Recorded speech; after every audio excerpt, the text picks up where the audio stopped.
Bonjour les amis, bienvenue en direct depuis ce très bel hôtel particulier jadis, qui est l'hôtel de la Monnaie et qui est le siège d'un festival qui vous fait courir chaque année massivement à la rentrée, à l'automne, le festival du film de la fiction TV, où toujours vous avez espoir, indépendamment de pouvoir entrer dans la salle, au moins de croiser les stars du petit écran. Ce festival se tient à La Rochelle depuis maintenant 17 ans, il a près de 25 ans, il était né en 1999 à Saint-Tropez et puis écoutez, il s'est pas senti sur la côte d'Azur, il est venu ici vivre une époque iodée.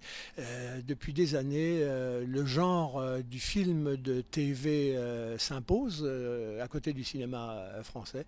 Il représente un marché de plusieurs millions de personnes à travers le monde. Je suis content que vous soyez avec nous.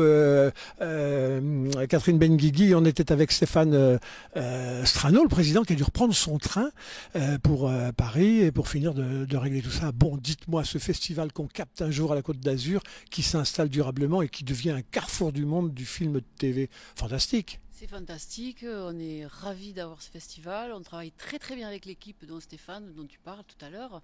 C'est vraiment une chance pour La Rochelle parce qu'en fait c'est un festival qui en même temps est un festival pour des professionnels où on a 2800 professionnels, je crois, qui viennent à La Rochelle, donc c'est énorme au niveau accréditation. Donc la filière de la fiction TV se réunit à La Rochelle, toute la filière, avec des internationaux en plus, et en même temps un ancrage à La Rochelle qui est assez exceptionnel dans le sens où les séances sont ouvertes au Rochelet, où il y a des rencontres, où on peut aller rencontrer les stars, faire des signatures, où il y a des petits déjeuners. Enfin voilà, c'est très très convivial en même temps.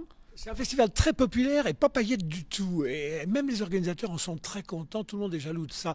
Le nombre de festivals à La Rochelle, en particulier liés au cinéma, qui sont des points de convergence de tous ceux qui aiment les rencontres directes, fantastique. C'est ça, puis La Rochelle, on est simple, on sait, La Rochelle, c'est pas guindé, mais en même temps, on attire la planète.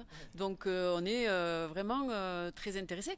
Et en plus de ça, La Rochelle, plateforme de la fiction TV, c'est aussi une exigence. Parce qu'aujourd'hui, tout le monde regarde les fictions. Donc c'est important qu'on fasse de la création. Et l'idée, c'est aussi de faire de la création à La Rochelle. Donc une nouvelle idée a germé dans la tête de Stéphane Strano, c'est de créer ici à La Rochelle une école pour les scénaristes pour la fiction TV. C'est une excellente idée. Donc on va voir comment on peut ancrer tout ça, comment on peut articuler tout ça avec ce qui se passe déjà au niveau des résidences, etc.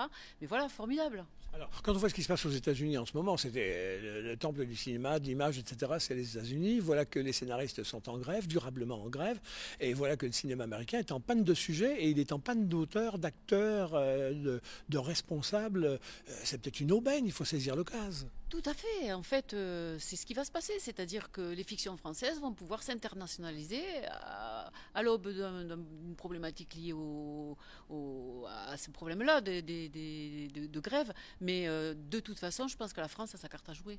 Alors les amis, du 12 au 17 septembre, dans une petite 3 semaines, on va voir déferler sur le port à nouveau les stars j'allais dire du petit écran, mais du grand écran, parce que finalement le cinéma de la fiction, il a ouvert la porte à des tas de comédiens qui n'auraient jamais été comédiens, qui n'auraient jamais été acteurs, s'il n'y avait eu que le cinéma pour les embaucher. C'est ça, tout à fait. En fait, ils vont de l'un à l'autre, mais aujourd'hui, il y a une telle demande, et puis avec les plateformes, etc., il y a tellement de personnes qui ont envie de voir ces formats un petit peu courts, etc., que ça se développe, et que d'où l'importance de faire un développement très exigeant avec des sujets extrêmement populaires aussi, quoi. Alors il faut s'attendre à un déferlement quand même sur le port, parce que l'année dernière, c'est plus 30% de public qui était venu voir les séances. Les séances sont gratuites, hein. Il faut se signaler un petit peu avant par le biais d'Internet, mais vous pouvez du coup aller rencontrer les stars dans les salles de cinéma. L'année dernière, on a avoisiné les 15 000 spectateurs. Marilyn, vous aimez cet art-là, et puis surtout, je me souviens, fut un temps, vous étiez en tête des affaires économiques dans cette agglomération-là. Et tout le monde disait, mais et le cinéma, et le cinéma. Et chaque fois qu'il y avait un festival qui voulait se scotcher, il venait se scotcher à La Rochelle. Festival du film d'aventure, festival les écrans verts, festival de Sunnyside, etc. Dites bonheur pour vous d'avoir eu l'intuition à l'époque. Je crois qu'on a la palette complète à La Rochelle, à la fois le Festival international du film qui se tient au mois de juin, le Festival de la fiction télé qui va se tenir au mois de septembre et le Sunnyside qui est arrivé en même temps. que Voilà, le film de la fiction voilà, c'est ça. télé qui se tient également, mais donc spécifique sur le documentaire qui se tient au mois de juin. Donc là, on est vraiment une mayonnaise qui a formidablement bien pris à La Rochelle. Puis vous le dites, quoi, il y a une simplicité, les acteurs sont ravis de venir. Ceux qui sont célèbres, hein, qui ont commencé par le cinéma et qui aujourd'hui se tournent vers la télévision. Donc on voit bien que la télévision a aussi son importance, hein. Les célébrités viennent à la télévision, les moins célèbres, hein, commencent par la télévision et demain feront peut-être du cinéma. En tout cas, c'est oui, une belle mayonnaise, hein. On dit la télévision, mais en même temps, les amis, il vous a pas échappé, et c'est vous qui faites ça, en tout cas, qu'on est dans une espèce de révolution des modes de diffusion. Et j'allais presque dire, la télé de salon, la grande télé du petit salon, c'est la télé de papa quasiment, parce que vous-même, d'ailleurs, la télé, vous la regardez plus sur votre téléphone, peut-être même sur votre montre demain, et il y aura toujours des images, c'est vous qui déciderez sur quoi, mais plus dans le cadre du téléviseur. C'est ça, des grands, des petits, des moyens formats, avec un panel de modes de diffusion qui se développe. Donc on est vraiment dans une industrie aujourd'hui, mais une industrie qui doit être exigeante et qui doit être culturelle. C'est très important. Alors, dites, on va essayer de mettre nos mémoires là, parce que maintenant que Stéphane Nostrano, le président, est parti, il nous a quand même livré une kilotonne d'artistes qui vont être là sur le port, des noms connus. Moi, j'ai retenu Muriel Robin, j'ai retenu Camilla Jordana, j'ai retenu Alexandra Lamy, Eric Cantona.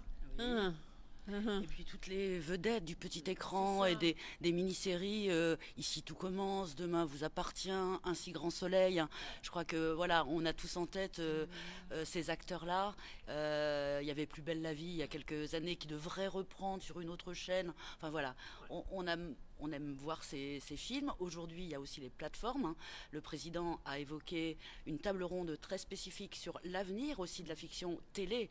Vous le disiez, hein, Denis, hein, on ne regarde plus la télé sur le petit écran du salon, mais on le regarde sur son téléphone, sur sa tablette, dans la voiture pour les enfants quand ils sont à l'arrière. Je regarde les séries, moi, dans le train quand je monte à Paris. Enfin voilà, on est vraiment sur une multitude de façons de regarder la télévision et la fiction télé en particulier. En tout cas, entre le 12 et le 17 septembre, c'est 41 films qui vont être mis, enfin films, séries ou téléfilms, qui vont être mis en compétition. Compétition jury, président du jury. Qui est président du jury? Rien moins que Audrey Fleurot, vous savez, qui bat tous les records d'audience sur TF1 avec HPI. 10 millions de personnes vous êtes par épisode. On l'a retrouvée dans 10%. Elle était aussi dans le grand bazar de la Charité, puis dans Un village français, et puis dans Kaamelott aussi. Elle pilote toute une équipe de stars. Ils vont avoir 5 jours pour se mettre raccord sur ces 41 films qui incarnent les téléfilms français, mais aussi une sélection de téléfilms européens, et puis des films internationaux francophones. Voilà. On aura l'occasion de se retrouver, les amis, en direct sur le port. Un dernier mot chacune? Un bon festival à toutes et à tous. Oh, ça c'est bon, elle est créative.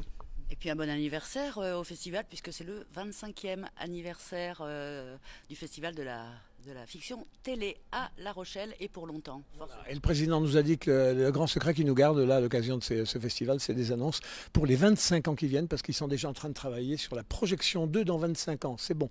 Quand les gens travaillent fort l'actu, mais en projetant la ville loin, c'est bon ça pour nous, hein? C'est super. Bon les amis, voilà, en direct depuis l'Hôtel de la Monnaie, c'est le festival de la fiction TV qui commence dans quelques jours, quelques semaines. On aura l'occasion d'en reparler et de vous faire rencontrer les artistes si vous n'étiez pas sur place en live pour les rencontrer. À tout bientôt les amis.